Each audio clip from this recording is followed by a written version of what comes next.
This story comes from my cousin Nick, who worked as a night security guard in a small mountain town in Colorado called Red Hollow.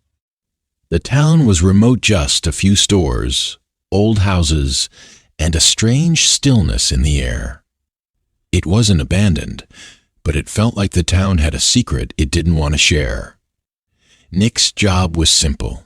Every night from 11 p.m. to 6 a.m., he had to patrol the town's public library and an old decommissioned courthouse next to it. He was the only one on shift, and in the beginning, it was just boring. For the first 3 nights, nothing happened. Just old floorboards creaking, occasional bumps from the heating pipes, and flickering lights. But on the 4th night, something changed. Around 2:40 a.m., Nick heard a sound upstairs in the library. It was faint at first, like a child crying. But there was something wrong about it. The cry didn't rise or fall. Naturally, it sounded mechanical, like a broken tape on a loop. He went upstairs with his flashlight. The room was empty, but there was an old wooden rocking chair slowly moving back and forth. He assumed it was wind, until he noticed a dark red stain beneath the chair, like something had bled out. Before he could take a step forward, the lights flickered off for a second. When they came back on, the chair had stopped moving. The stain was gone.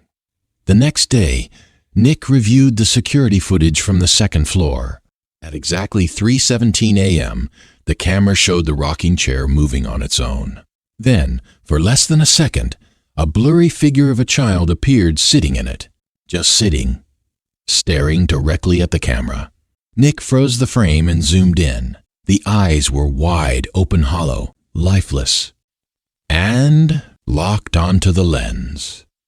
He didn't tell anyone, but he began digging into the town's history. He found an article from 1950. A library staff member had set a fire inside the building, killing 7 people, 2 of them children. The bodies were never found. People said the library was rebuilt, but no one liked to talk about that night. A few days later, on what would be Nick's final shift, the nightmare became real. While walking through the courthouse at around 3:30 a.m., he heard footsteps on the floor above him. But the building had been locked. When he opened the stairwell door, there was no one there. As he turned back toward the hallway, he saw something at the end. A woman in a white dress, standing still, head down, her hair hung over her face.